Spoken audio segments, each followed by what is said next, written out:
Do you want to know what the best deck size is? Well, just buy the biggest and baddest mother sucker you can find, right? Well, for majority of us, that's not the case. And what I'm about to tell you may surprise you. So I think there's two camps. And I'm not talking about, business owners versus homeowners. So I'm actually talking about the yards themselves. There are really just two types of yards. There are ones that are open, almost like a field. And then there's the others that have either like a fence or some type of trees or shrubs or something like that. All right, to get started, let's talk about the resources and then the assumptions that we're going to use. So I'm a numbers guy. I am going to base this completely off of math and nothing else. I'm going to use resources such as manufacturers and suppliers. And then I'm going to take that and then give you a formula so that you can use it and apply it to your situation. I think to make this fair and across the board, we're only going to use one manufacturer.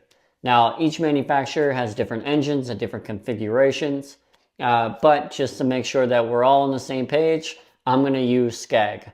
So before you go out there and spend thousands and thousands, a small fortune, on your next piece of equipment or your first piece of equipment, hear me out. If your yard looks anything like Yorktown Battlefield, well then you need to buy the biggest and baddest machine you can find. There's no obstacles and it's open land. Case closed. However, if you are a brand new company or trying to start a side gig in the lawn care and landscaping business, well then a good place to start might be your local equipment dealers. You'll be able to ask some questions, find out what's popular and what's not. So what is the best deck size? Don't say that 5 times fast.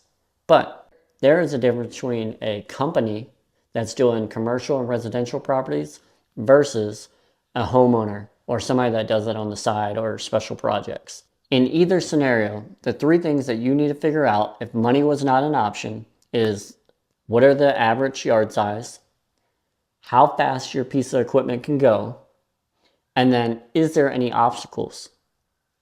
Once you figure out these 3 things, then math can tell you exactly what we need, and it makes it very easy. So what deck size is really the best for all properties? Well, math tells us, and here's the formula. To find how long a job is actually going to take, all you have to do is find out how much land you are actually cutting, divide it by the pieces of equipment that you're using, so the efficiency of that, and then times that by 60 minutes, and that will give you your mow time. So we already said that the easiest properties are those that are just open field or just have no obstacles or restrictions. And basically all they do is buy the biggest piece of equipment they can find. Now the second easiest are homeowners. And that's because these homeowners have been on their properties for however long they live there. Now, they know their obstacles, they know their barriers, and they know any kind of restrictions that they have. So all I would do in that case is go to my local dealer. I would find out what their sizes are and find a brand that I like, and then buy that piece of equipment that can fit between the poles of my gates. And that would be that. Now for everybody else, this is where math needs to come into play. Now we're actually going to go into individual resources that I found on the internet and then kind of work through this equation a little bit more in depth. So let's nerd out. So in this article, it talks about the yard size national averages. And what you'll notice is in this list is that yard sizes vary drastically by state and city. On average, across the nation, most properties sit on about a half acre. But something interesting is that the largest landowners live in Alaska, Maine, Vermont, New Hampshire, and Alabama, whereas the smallest yards are in Maryland, California, New Jersey, Hawaii, and New York. So I'm from Maryland, and it came to a surprise to me that we have the smallest properties. I would have definitely thought maybe Rhode Island or Delaware would have taken the status, but I guess I'm wrong. Personally, I wouldn't pay any attention to any of this state information, but rather just drill down to the community that you're going to serve. And that will paint a much better picture. Now that yard sizes have been discussed, next thing we need to talk about is our equipment. Now there is a huge difference in efficiency between a push mower and then a ride mower. At the end of all this research, you will see how all these different factors play a key role in determining what mower to buy. So let's start with a push mower. A push mower will only go as fast as the operator. As shown for most healthy adults, the average walking speed is about 3 miles per hour. Basically, the younger you are, the more likely you can maintain speed. Now let's talk about all these beautiful ride mowers. On Skag's website, basically there's a variety of different styles that you get to choose from. Skag has stand-on mowers, zero-turn riding mowers, hydro drive, walk-behinds, and then a variety of others. Each style of mower has a variety of deck sizes and engine options. For our visual representation, we are going to use the Skag V-Ride 2. Now, this style of mower has a 32-inch, a 36-inch, a 48-inch, a 52-inch, and a 61-inch mower. And it can cut anywhere between 8.5 and 10.5 miles per hour. I will say that transport speeds are much different than actual mowing speeds, so just be mindful. The next piece of this puzzle is really to figure out, are the barriers or restriction points going to allow our piece of equipment to go through? And that leads us to our last factor, restrictions. So control points can make or break your mowing efficiency. At this point, mowing time is all at the mercy of that access. So I looked up a bunch of different articles written by fence companies, and on average, gate sizes are 36 inches. As houses continue to get more and more modern, gate sizes seem to get larger and larger to match those of commercial properties. So that means you can only go as fast as what you have to cut with.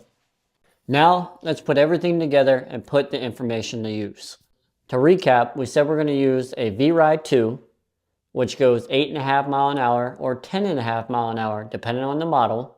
Then we said small yards are a 1/4 acre, medium-sized yards are a 1/2 acre, which is the national average.